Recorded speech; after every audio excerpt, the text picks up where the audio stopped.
Hello everyone, this is Dr. Mandeep C Saini and welcome back to Essential Academic Writing Skill Series.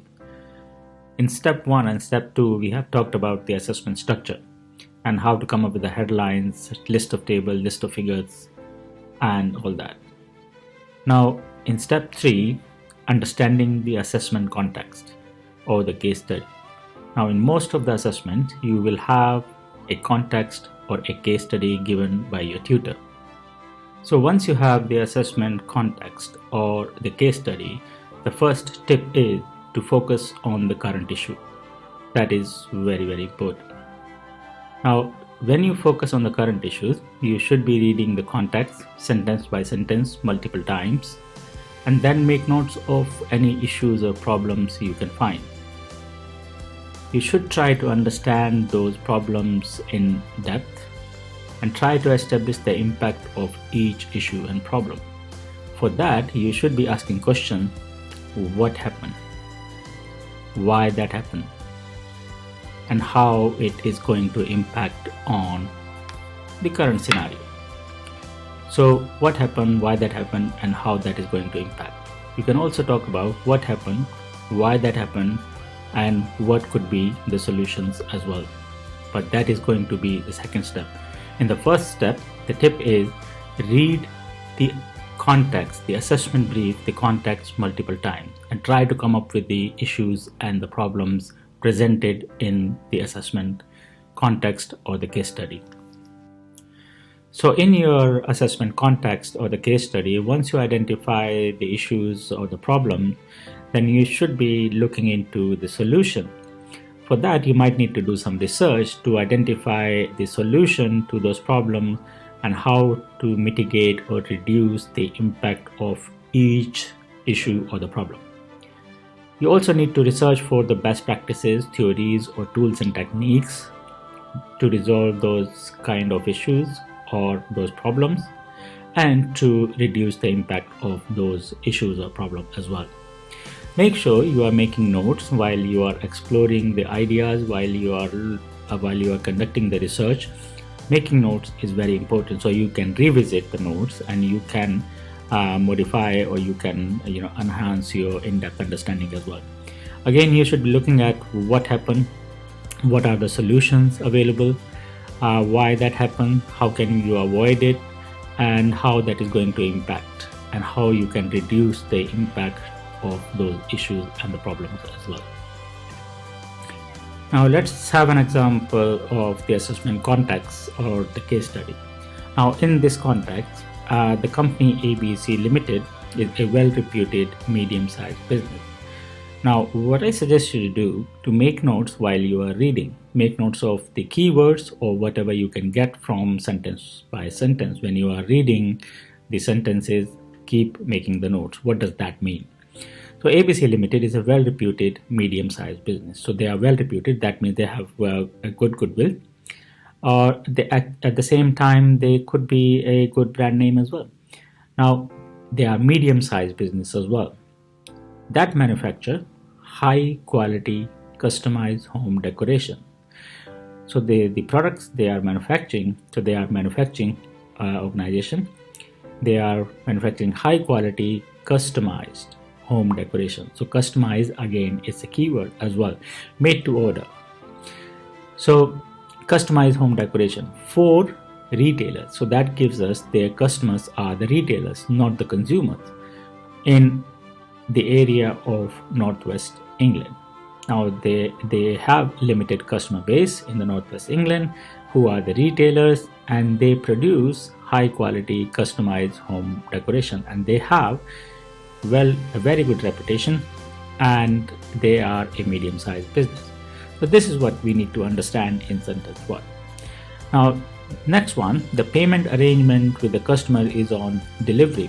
So once they deliver the item, the customer pays them, and they source material from the local supplier as well, so that the supplier base is locally as well. So what is happening over here in the supply chain? They are their procurement is local, they are purchasing locally.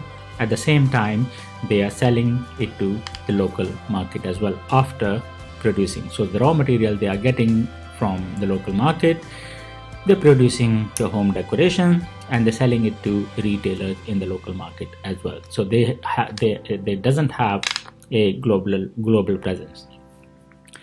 Now, the company guarantees that the order lead time can be over 5 weeks. So 5 weeks is a massive lead time. Now that could be a problem, that could be an advantage as well. Having said that, payment arrangement on delivery could be an issue as well. And also having local suppliers could be an issue as well. Or it could be an advantage as well. So we need to think about, is that an issue? Is that an advantage? Now, that means the numerous time-sensitive order can be cancelled because of the more than 5-week lead time. Some of the orders being cancelled because what happened in the real life, when people order for something, they might need it there and then. But if the lead time is too much, sometimes they cancel the order because they don't need it anymore. So that could be a disadvantage. And because of the fluctuation in demand as well, the market is volatile, their demand is fluctuating too much, then they might cancel the order. And that is why, because of the current situation in the UK, so current situation, if we're talking about 2020, we are talking about post-pandemic, post-Brexit, and Ukraine and Russia conflict as well. So they cannot cope up with the supply and demand. So they are unable to cope up with the supply and the demand as well. So we are talking about the supplier side, we are talking about the consumer side as well. So these are the issues given in the assessment brief. Okay, then let's have a look at the second part of the assessment context. Now, the second part gives us some of the solutions that what should they do. The first part gives us the problem, and the second part is giving us the solution that what should they be doing for the future to meet the demand. Now, what is happening in the second part? The ABC Limited recently found a significant market opportunity for high quality products, and they produce high quality products for home decoration. But the cost must be managed effectively, so they need to deliver those products in a cost effective manner.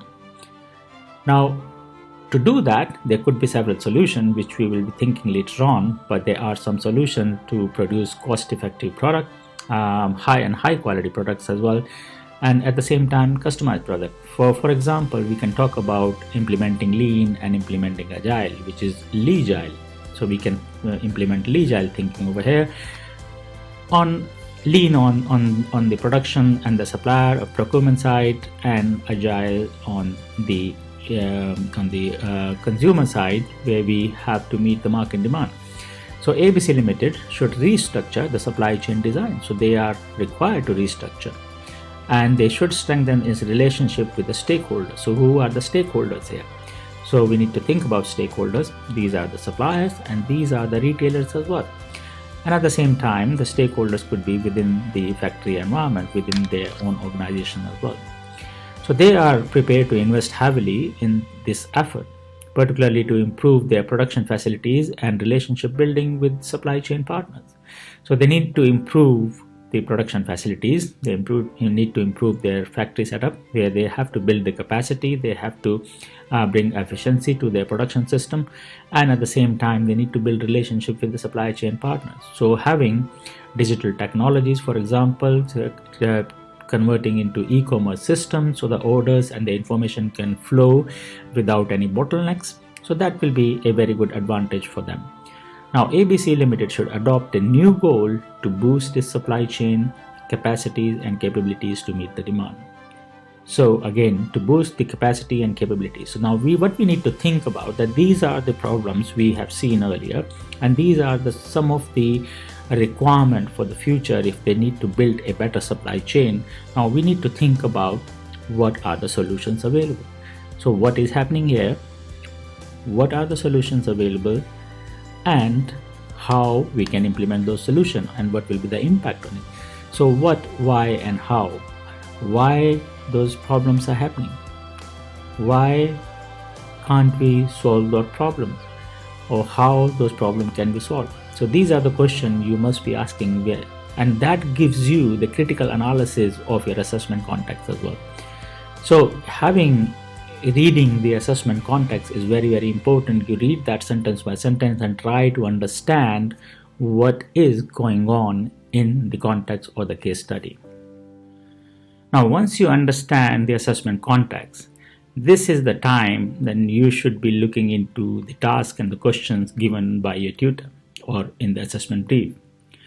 Now, to do that, you should be reading each task and question multiple times and try to understand what is required. If at any point of time you find any task or the question slightly confusing, you should always go to your tutor or the module leader and ask for their suggestion, what is expected, what they try to say in that question. Now, understand what is expected. That is very, very important, that you understand the task, the question. Now, once you understand that, try to relate the issues, problem, or the challenges with those questions, and try to relate it to the solutions you can think of to mitigate the impact of those issues or the problem. And then try to relate it to what theories, what cases, what success stories, or what best practice are available. For example, what is the best practice to implement Lean and Agile? What is the best practice to improve the capability or capacity of the factory? How can you implement Lean and Agile? What are the different theories? For example, creating a decoupling point, looking at the Pareto curve, 80-20 rule, or looking at the base and surge demand. And then you go back and modify the headlines and the sub-headlines you created before in your assessment structure that was given in video 1 and video 2. So step 1 and step 2. Remember one thing, the takeaway from this is that you have to read your assessment context multiple times. Try to understand it. If you don't understand, ask question to your tutor, ask question to your colleagues, the other students as well. What are their views? What could be the solution? What, why, and how are your best friends?